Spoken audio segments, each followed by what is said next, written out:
Bom dia! Estamos aqui para nosso 39º dia do nosso devocional diário Uma Vida com Propósitos para Aqui Estou na Terra, do Rick Warren. E hoje a gente vai falar sobre o tema Equilibrando a Vida. Mas antes da gente iniciar o nosso tema, eu gostaria de pedir para você se inscrever neste canal, já deixar o seu like nesse vídeo para que ele possa alcançar mais pessoas e para que você fique por dentro de todas as mensagens que têm sido incríveis. E a gente está finalizando o livro, gente. Faltam apenas 3 dias e eu já tô com ideias aí pro próximo livro que a gente vai continuar fazendo, continuar esse propósito individual que Deus deu pra minha vida de estar espalhando a mensagem dele da forma pelas mídias digitais aqui, né? E pra gente iniciar o nosso tema de hoje, a gente vai começar com Efésios 5:15. Vivam com um devido senso de responsabilidade, não como homens que não conhecem o significado da vida, mas como aqueles que o conhecem. E em 2 Pedro 3,17 vai dizer: não permita que os erros dos maus conduzam você pelo caminho errado e façam vocês perderem o equilíbrio, né? A gente conhece, né, o propósito da nossa vida depois de ter lido todo esse livro, de você ter ouvido todo esse livro. Então a gente não pode viver como se não soubesse, né? A gente tem que ter responsabilidade por tudo aquilo que nós aprendemos, que Deus abriu a nossa mente para que tenhamos que fazer, né, e viver da forma correta, não olhando para aqueles que fazem o mal, né, mas sim para aquele que é o nosso exemplo de bem, nosso exemplo de caráter, de identidade, ao qual nós devemos seguir, que é Jesus Cristo. E aqui ele fala, né, bem-aventurados os que vivem em harmonia, pois sobreviverão a todos. E ele começa aqui trazendo um exemplo de uma modalidade das Olimpíadas, que é o pentátulo, né? Que o objetivo é que a gente vença, né? A pessoa que está competindo vença as 5 modalidades, que são tiro, esgrima, equitação, corrida e natação. O objetivo não é vencer apenas uma delas, mas vencer todas elas. E da mesma forma, na nossa vida, nós temos que estar buscando vencer nos nossos 5 propósitos, né? E a gente já falou sobre cada um deles, mas a gente tem que se dedicar da mesma proporção a todos para que a gente vença de fato essa Olimpíada que é a vida. E aqui ele fala, né, que em Atos 2, João 17 e Efésios 4, a gente tem um resumo sobre todos esses 5 propósitos que a gente tem falado até aqui. E o primeiro ponto é: ame Deus de todo o seu coração. A gente foi formado para o prazer de Deus. Portanto, um dos nossos propósitos é a adoração, como a gente já falou, adorar a Deus, agradá-lo, buscá-lo, fazer com que ele sinta a nossa excelência em todas as áreas da nossa vida, que a gente venha realmente fazer tudo na nossa vida como se fosse para Deus, para agradá-lo. E o segundo ponto: ame o próximo como a si mesmo, né? Nós fomos formados para servir. O seu propósito é demonstrar amor para as outras pessoas por meio do seu ministério. Nós mostramos que amamos as outras pessoas quando a gente está servindo em prol do bem-estar dela, né? Seja na nossa igreja, seja no nosso dia a dia, seja na nossa casa, nós temos que fazer tudo servindo com amor para agradar as outras pessoas, para demonstrar o quanto nós amamos elas. E vá e faça discípulos. Nós fomos formados para uma missão. Portanto, seu propósito é compartilhar a mensagem de Deus por meio do evangelismo. Nós temos que espalhar tudo aquilo que nós estamos aprendendo. Temos que espalhar a palavra de Deus, espalhar a salvação, espalhar o amor, a graça merecida. Isso daqui que eu tô fazendo é uma forma de evangelismo, de alcançar outras pessoas com tudo aquilo que eu tô aprendendo nessa leitura desse livro, que tem sido um aprendizado maravilhoso. E eu creio que cada um que vier aqui escutar essa playlist do início ao fim também vai ter um conhecimento maravilhoso, vai ter verdades sendo esclarecidas na sua mente, propósitos, direcionamentos de vida. Então, isso também é uma forma de evangelismo. E o quarto ponto, batize-os. Nós fomos formados para ter uma família em Deus, né? E nosso propósito é nos identificar como a igreja do Pai por meio da comunhão. A gente falou aqui sobre a importância de estar inserido em uma igreja local, sobre a importância de fazer parte de pequenos grupos, né? Na igreja local a gente tem uma comunhão, digamos que maior, mas nos pequenos grupos, sendo células, grupos de oração, grupos de estudos. Na nossa igreja a gente chama de connects, né? Porque o propósito é conectar pessoas a Deus e conectar pessoas a pessoas. Que esses pequenos grupos tornam uma comunhão mais íntima, porque a gente realmente conversa todos entre si, nós trazemos os nossos testemunhos, nós compartilhamos a palavra de Deus. Então, esses pequenos grupos também são de extrema importância. Se você não está inserido em nenhum, por favor, procure na sua igreja se tem algum tipo de grupo assim para você estar inserido, porque isso faz com que a nossa caminhada seja nossa caminhada de conhecimento espiritual seja mais acelerada, porque a gente aprende com o testemunho dos outros, a gente aprende com o ponto de vista dos outros, e é muito importante, é muito edificante, e a gente aprende também a colocar os nossos 5 propósitos em prática realmente, amando aquelas pessoas, sabe? Servindo aquelas pessoas, adorando a Deus ali naquele momento junto com outras pessoas. É incrível. Se você não faz parte, por favor, procure fazer, porque é muito importante. E o quinto ponto, ensine-lhes todas as coisas, né? Nós fomos formados para se tornar semelhante a Cristo, para ter um caráter moldado de acordo com Cristo viveu aqui na Terra, né? Então, nosso propósito é amadurecer por meio dos discipulados, por meio dos estudos, por meio da leitura da Bíblia, por meio desses próprios pequenos grupos, né, que a gente consegue aprender com o testemunho das outras pessoas. Então, a gente tem que aprender e espalhar tudo aquilo que a gente aprendeu. E todos tendemos a enxergar, a exagerar, né, a se dedicar mais naqueles propósitos que faz nosso coração queimar mais, sabe? Naqueles propósitos que a gente tem uma paixão maior, e por muitas das vezes viemos negligenciar os outros. Mas como a gente disse no Pentátulo, o objetivo é vencer as 5 provas. Então, na nossa vida, nós temos que ter o objetivo de se dedicar para as 5 áreas: a adoração, o ministério, o evangelismo, a comunhão e o discipulado. Nós temos que estar nos dedicando a todas essas áreas para a gente ter uma vida espiritual saudável. E ele traz 4 pontos, na verdade, 4 atividades que vão auxiliar a gente a manter essa vida espiritual equilibrada e estável. E o primeiro ponto, gente, o primeiro ponto que ele traz, que eu nem lembrava, falei aqui sobre os connects, sobre as células, né? Mas o primeiro ponto é que a gente participe de um grupo que haja um incentivo mútuo de cumprir esses propósitos, né? Que haja um incentivo mútuo de busca pelo discipulado, pela adoração, enfim.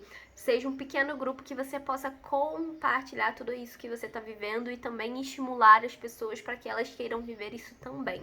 O segundo ponto é avaliar regularmente sua saúde espiritual. Terceiro ponto, registrar seu progresso em diário pessoal. E o quarto ponto, transmitir tudo aquilo que você aprendeu. E aqui a gente vai destrinchar esses 4 pontos para ficar de mais fácil entendimento, né?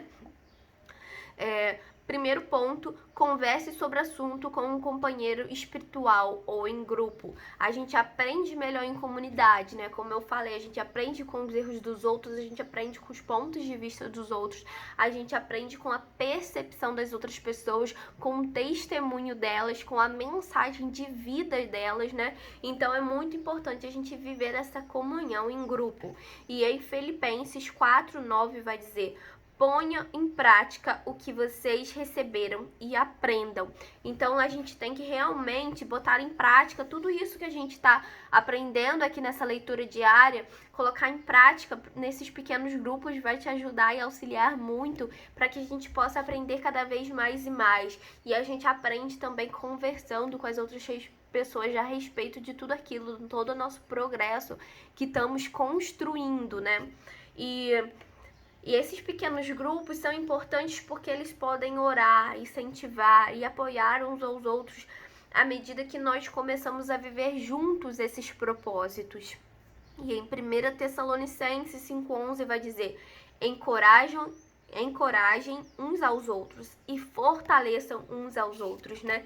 Então, o propósito desses pequenos grupos é justamente esse: fortalecer, trazer aprendizado, trazer uma comunhão mais íntima, caminhar juntos enquanto um tá tendo dificuldade, o outro tá ali para apoiar. E isso é o real motivo de todos esses pequenos grupos. E novamente, se insira em um deles que vai fazer diferença na sua vida. Fez uma diferença enorme na minha vida.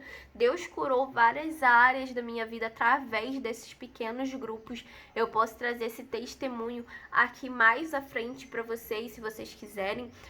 Se alguém tiver interesse, pode colocar aí nos comentários que eu posso gravar um vídeo falando sobre isso, sobre a importância desse pequeno grupo e como Deus curou várias áreas da minha vida através deles. Por isso eu tenho tanto afinco, tanto amor, tanta paixão para falar sobre eles. E hoje eu sou co-líder de um desses pequenos grupos, né? Eu auxilio a minha líder a direcionar o estudo desses grupos, a direcionar o connect, né? A comunhão desses grupos, e tem sido incrível, sabe? Como a gente falou aqui, que Deus usa áreas da nossa vida em que sofremos ou que nos envergonhamos ou que fomos curados para trazer um propósito individual de vida para cada um, que acaba se tornando o nosso ministério. E hoje um dos meus ministérios é servir nesses pequenos grupos que edificou tanto a minha vida, que trouxe tanta cura sobre mim, que trouxe tanto desenvolvimento espiritual, e hoje eu auxilio outras meninas e outras mulheres a alcançar isso também através desses grupos. O segundo ponto aqui, ele colocou pra gente fazer um autoexame espiritual periódico, né? E Deus dá grande valor a esse hábito. Em 2 Coríntios ele vai dizer, 2 Coríntios 13:5, teste-se para saber se estão firmes na fé. Não se engane pensando que tudo está garantido. Criem o hábito do autoexame. Vocês precisam de evidências de primeira mão, não apenas de ouvir dizer que Cristo Jesus está em vocês. Façam o teste. Se o resultado não for bom, tomem alguma providência. Aqui ele falou, né, o autor do livro, que na igreja dele, na igreja Saddleback, não sei se é assim que se pronuncia, eles têm um teste, uma ferramenta que eles desenvolveram para fazer essa autoavaliação, né? Esse autoexame espiritual periódico, né? Que auxilia a gente a identificar a nossa saúde espiritual. Como esse vídeo, né? Eu sempre leio e após isso eu gravo. Eu vou ver se eu acho alguma coisa relacionada a esse autoexame. Se eu conseguir achar, eu vou colocar aqui na descrição do vídeo, tá? Então, depois que você assistir o vídeo, você dá uma olhadinha ali na descrição, tem várias informações. Se eu conseguir esse autoexame aqui, eu vou colocar o link aí para vocês acessarem também, porque até eu estou curiosa para fazer ele também. E terceiro ponto, anote seu progresso em um diário. Ele já nos instruiu isso alguns capítulos atrás, né? E eu acho muito importante essa questão do diário. Aqui não é um diário, tá? Pra você anotar seu dia a dia, o que aconteceu. Hoje eu fui caminhar, hoje eu fui no supermercado. Não, é pra você anotar as lições de vida que você tem aprendido durante os dias, né? Os testemunhos que você tem ouvido, que tem te impactado, tudo aquilo que você fez que Deus fez na sua vida, promessas que tenham sido liberadas sobre a sua vida, enfim, é um diário espiritual, tá? Não é um diário do dia a dia, não. É das lições de vida que você não quer esquecer. E a Bíblia nos diz, né? É fundamental que nos apeguemos com firmeza ao que ouvimos, para que não nos desviemos, né? Em Hebreu 2:1. E esse registro nos faz realmente a nos apegar a tudo aquilo que Deus já liberou sobre a nossa vida, né? Ano passado, eu iniciei o ano iniciei não, no meado do ano mais ou menos, eu comecei a fazer realmente um diário espiritual, não sabia que era isso, né, o nome, mas que era voltado realmente a registros de lições, né, que Deus foi me dando, de promessas que Ele foi liberando sobre a minha vida. E eu confesso que eu parei, mas eu vou recomeçar como meta e para ainda esse ano, não para ano que vem, para ainda esse ano, para poder estar registrando, porque em momentos de dificuldades que eu passei esse ano, eu peguei aquele diário, Deus deu na minha memória, sabe? Leia aquele diário. E eu fui ler e acabou que Deus restaurou, não é restaurou, né? Aumentou a minha fé, porque eu lembrei de tudo aquilo que Ele tinha me ensinado, de todas as promessas que Ele tinha liberado sobre a minha vida e de muitas delas que haviam sido cumpridas e eu não me recordava, sabe? Então esse diário espiritual, além de você estar anotando ali algo para você não esquecer, é algo para você reviver, para você aumentar sua fé naqueles momentos difíceis, sabe? Para você ler e ver, cara, Deus tem essa promessa sobre minha vida, eu vou me apegar nisso até o fim. Para você ver o seu progresso também de desenvolvimento, olha quantas coisas você já aprendeu na sua caminhada, sabe? Então isso é um hábito muito, muito importante, gente. Eu acho de extrema importância, me ajudou em muitos momentos, eu vou retornar com ele. Esse livro tem me trago muitos aprendizados e muitas coisas que eu, por muitas das vezes, parei em minha vida e que eu preciso recuperar. E isso vai ser, e eu já vou iniciar isso como uma meta pra mim, sabe? E espero que você inicie também e veja a importância disso. E ele fala sobre o exemplo de Moisés, que Moisés registrou todas as jornadas dele no deserto, né? Deus deu essa orientação a ele. E por meio das instruções de Moisés, nós temos um livro todo de Êxodo contando sobre toda a trajetória de Israel pelo deserto.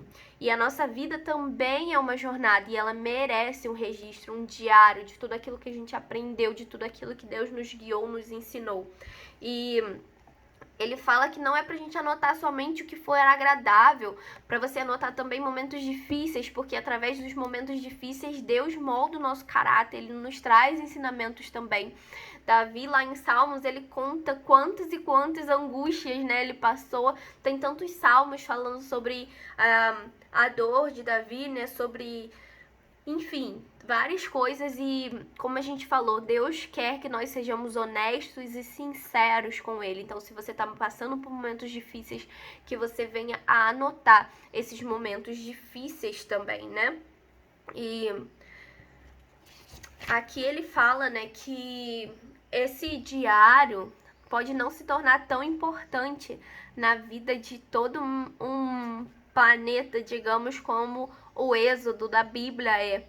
Mas eu tenho certeza que isso vai impactar a sua vida futuramente. Isso vai impactar a vida também da sua família futuramente. Porque imagina, né? Um dia, quando Deus te recolher e seus netos e seus bisnetos encontrassem todos esses testemunhos edificantes na sua vida, o quanto isso não vai edificar a vida deles também, dos seus filhos. Então eu acho isso uma coisa tão importante, sabe? E que pode levar gerações futuras da sua descendência a terem a fé aumentada também, porque elas vão ver e testemunhar tudo aquilo que Deus fez na sua vida. E o último ponto aqui, né, que a gente transmita aos outros aquilo que a gente aprendeu, aquilo que a gente sabe. Em Provérbios 11:25 vai dizer: quem abençoa os outros é muito abençoado. Quem ajuda os outros também recebe ajuda. E a melhor forma de aprender mais sobre o que a gente já aprendeu é transmitindo, né? Quando a gente lê o livro, igual eu tô lendo aqui, e tô fazendo um vídeo pra vocês após, eu tô aprendendo muito mais, porque eu tô revendo, né, e expressando nas minhas palavras o que eu tô aprendendo aqui. Então que você também faça isso. Pode não ser que seja pela internet ou em vídeo, mas que você faça isso com outras pessoas, que você venha edificar a vida de outras pessoas com tudo aquilo que você tá aprendendo. não só nesse livro, né, mas também na sua leitura diária, no seu devocional. E em 2 Timóteo 2,2 vai dizer: agora quero que você diga essas mesmas coisas a seguidores que possam ser designados para transmitir isso aos outros, né? É uma mensagem do bem que a gente vai transmitir para outras pessoas e elas vão transmitir para as outras pessoas. E ele fala aqui para finalizar, né, esse ponto, que se você ensinar essas coisas aos outros seguidores, será um bom servo de Jesus Cristo, em 1 Timóteo, né? E a gente tem que entender que todos essas quatro atividades têm tudo é feito para a glória de Deus, né? Em João 17:4 vai dizer: eu te glorifiquei na terra, contemplando a obra que me deste para fazer. Isso Jesus falou na noite anterior à crucificação. Ou seja, ele não tinha morrido ainda, ele não tinha sido crucificado. Então, qual era essa obra que Deus deu a ele para ele fazer e que ele glorificou cumprindo antes da crucificação? Que não é o ato, né, da nossa salvação. Ele fala, né, Jesus disse ao Pai que havia feito nos últimos 3 anos, que foi a preparação dos discípulos para viver conforme os propósitos de Deus na vida deles. E a gente vê Jesus ensinando aos seus discípulos esses 4 propósitos que a gente tem falado aqui, né? Ele os havia ajudado a conhecer e amar a Deus, amar aos outros, deu-lhe as palavras para que amadurecessem, mostrou-lhe como servir e enviou para pregar o evangelho. E essa foi a obra que glorificou a Deus. Ele ensinou aqueles discípulos a ter propósitos de vida, a seguir algo, né, e a ser semelhante a Cristo, porque foi tudo isso que ele fez aqui na terra. E ele não quer que apenas vivamos os nossos propósitos, mas que nós ajudemos outras pessoas a fazer a mesma coisa, né? Que a gente glorifique a Deus assim como Jesus Cristo glorificou, ensinando outras pessoas a viver com propósitos. E independente da sua idade, o restante de sua vida pode ser a melhor parte dela, e você pode mesmo hoje começar a viver os seus 5 propósitos, né? A gente falou ontem sobre idade, sobre Jeremias, que se achava muito novo, e sobre, agora eu não me lembro, Sara, que se achava muito velha para viver o propósito de Deus na vida dela. Mas isso não existe. O restante da sua vida pode ser o melhor dela, assim que você começar a colocar esses 5 propósitos em ação. E o tema para a gente refletir no dia de hoje: bem-aventurados os que vivem em harmonia, ou seja, aqueles que têm equilíbrio com os seus 5 propósitos que Deus deu a eles. Versículo para a gente memorizar: vivam com um devido senso de responsabilidade, não como homens que não conhecem o significado da vida, mas como aqueles que os conhecem, né? Que a gente conheceu o significado da nossa vida. Efésios 5:15. E a pergunta para a gente meditar: qual das 4 atividades vou iniciar para permanecer no caminho e harmonizar os 5 propósitos de Deus para a minha vida? Eu vejo 2 atividades aqui de enorme importância que você deveria iniciar já. De todas essas 4 citadas, apesar de todas serem muito importantes, eu acredito que essas 2 vão impactar diretamente o início dessa sua caminhada, que é se inserir num pequeno grupo de comunhão e iniciar o seu diário de registros espirituais. Esses 2 vão te ajudar também a você alcançar os outros propósitos, né? Com um pequeno grupo você vai conseguir também expandir e transmitir tudo aquilo que você está conhecendo e está recebendo. Então, eu acho que é muito importante a gente começar a praticar isso, que você comece a praticar isso na sua vida. Então, espero que essa mensagem tenha feito sentido para você nesse dia e que Deus possa ter falado com você assim como Ele falou comigo. Que você tenha um dia abençoado por Deus e te espero aqui amanhã pra gente falar sobre mais uma mensagem. E tá chegando ao fim, gente, mas eu já tô decidindo, né, que isso vai ser realmente um propósito diário. E até amanhã. Tchau, tchau.